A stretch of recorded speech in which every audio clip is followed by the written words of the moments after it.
Welcome to the Top 10 Gardener with Master Gardener Ken Lain. Gardening can be challenging, but with Ken's tips, tricks, and top 10 advice, you'll reap huge rewards.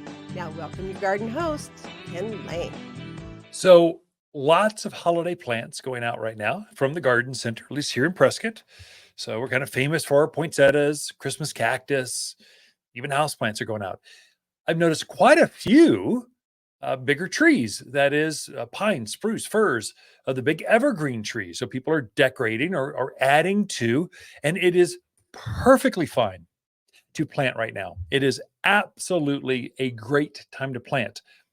I thought I would give you an insider tip on how to plant that in the yard right now. So your pressure's off right now. So plants are dormant.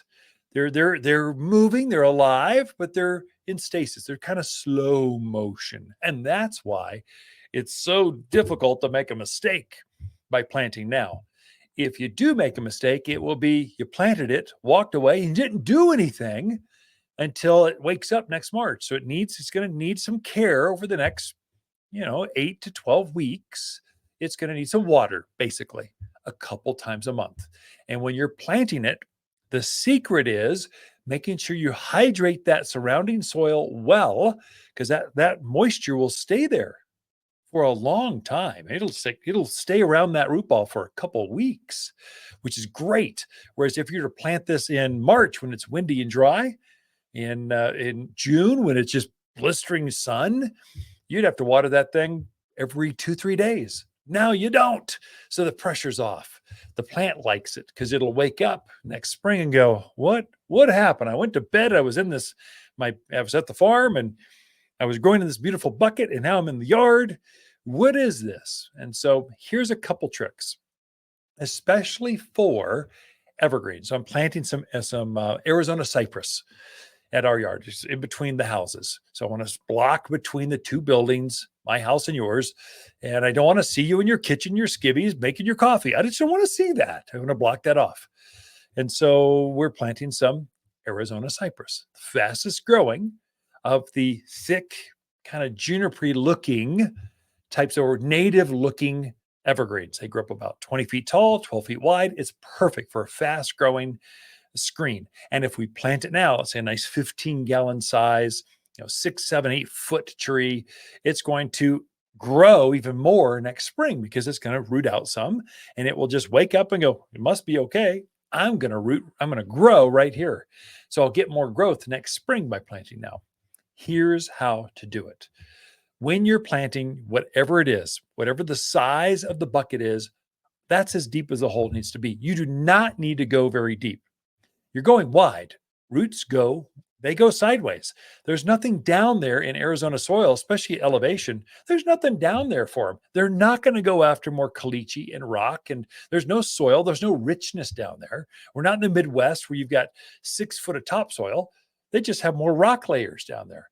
The roots go sideways. They're in search of more nutrients, more water, around the yard. They're going to search out looking for things. And so if you know that's how the roots are going to grow, encourage that.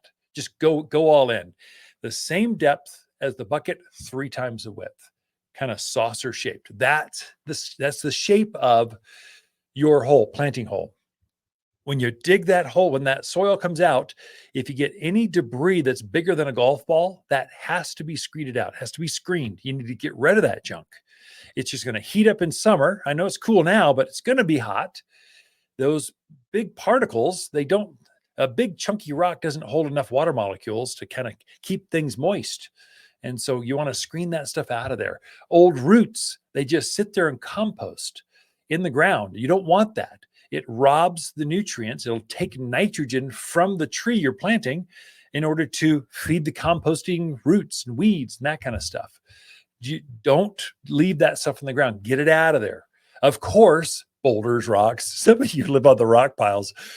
I don't know how you dig a hole up there. So by the time you get done digging a big boulder out of there, there's no soil left. So you might have to bring in some topsoil. We sell topsoil by the bag. So it's for that reason. And so, but dig your hole. If it's ideal, you don't have to screen it very much.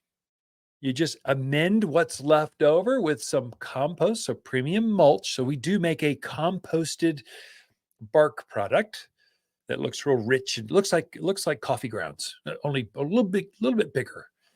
So you want to add some more organic into that surrounding native crummy soil. You're not going to dig out nice stuff. It's going to be crummy. Blend about 25% premium mulch to your native soil and blend that together. And that's what you're going to use to backfill around that root ball. So as you blend that, if you hit a rock or something and you need to use a little bit more mulch as filler, go ahead. You can go up to about 50-50. After that, it gets too rich. And there you need to really get a bag of topsoil. So, but most of us, we can use about 25-30% mulch to our native soil, blend that together. That's going to loosen up that native soil so it doesn't compact back down so the roots can get through it faster. And it's going to hold the moisture in around the root ball through the winter. And it's going to attract worms. So the beneficial things that are attracted to the richness of your soil, it's going to bring them in. And so those are all good things. So you're going to take that plant out of the bucket, loosen up the bottom roots. Rarely, I mean, you should not buy a plant that's root bound. That is where the roots are going spiraling round and round and round. That's an old plant they couldn't sell last year. So it's a carryover, a leftover, and they're still trying to get it to you. Many times they'll be cheaper priced. They'll be because they're leftovers. They're getting rid of them. But once a plant's roots start growing round and round and round like that, they never stop. I know they say to root prune it, and that's what you have to do if that's the case. But even then, when you prune that wraparound root, it just knows that's what I got to do. I'm wrapping around. It just keeps growing that way. So just try to, if you do see that at the bottom a little bit, just loosen them up a bit. Keep the root ball intact, but loosen the side roots a bit, not a lot, just a little bit. Then you gently put it in the ground. Take that mulch and native soil, wrap it around, just kind of pack it in around that root ball to keep it upright. And that's what you do. What I do before I put the plant in the ground, because I want to hydrate the surrounding soil. If I'm going to plant these new Arizona cypress, I'm going to have my hose out there. I'm going to hydrate that soil in the root ball to kind of that before I even put the root in the ground. I'm going to fill that planting hole up halfway with water. Not to water the plant that I'm going to put in there, but to water the surrounding soil so it doesn't wick water away from this new plant I put in the ground. That's what's going to ensure that plant stays moist for the next couple of weeks. So I'll fill it up halfway with water. I'll set my plant on top in the water on top at that hole. I'll backfill it with the mulch and native soil. Then I'm going to sprinkle a layer, a handful or two of all-purpose plant food. Then I'll top it off by watering it all in at the very end, kind of making sure everything is hydrated, and you're pretty much set for a couple of weeks. Now, here's the insider tip. Our snows to come can be very heavy. And so especially on fast-growing deodar cedars, very fast-growing Arizona cypress, these things grow. They just grow so fast. The wood hasn't solidified. And so these heavy snows come on, they're lighten up on these branches and then they just weep. They fall over almost. So staking your evergreen trees, especially spruce, pine, fir, cypress, cedar, junipers, all these evergreens, stake that. So as the snows come, the plant doesn't load up with 100 pounds of snow and then fall right over. The root hairs will continue forming slowly, but they are still rooting. So it'll keep you from breaking those as it goes over. It won't kill the tree, but why go back out and have it after heavy snowstorm, have to prop it back up? So staking is the secret for this time of year for trees and shrubs, mainly evergreens that you're going to have to do that with. It's a game changer. Next year, you could probably cut that off. The stakes only need to stay on for about a year. And then once that new ring of growth forms, it's going to solidify. The roots are underneath it. And it will stand up straight in even the most ferocious of snowstorms. So that's kind of the insider tip. A lot of folks go, this spruce is heavy on its own. It is, and it will stay up by itself until it gets 100 pounds of snow. Then it flops right over. So to stake it, 2 stakes on either side, just tie it once. Just one, we make a V-strap with some wire. just holds it upright, and it's just going to take the pressure off, keep that plant from just flopping over under the weight of all that wet snow. It's mainly going to happen February, March. Those snows are pretty heavy. That's how you plant this time of year. Mulch, food, nice same size hole, 3 times the width. And it's that easy, really. Water it a couple times a month, a couple times a month, and you're good to go. Be right back with more after this.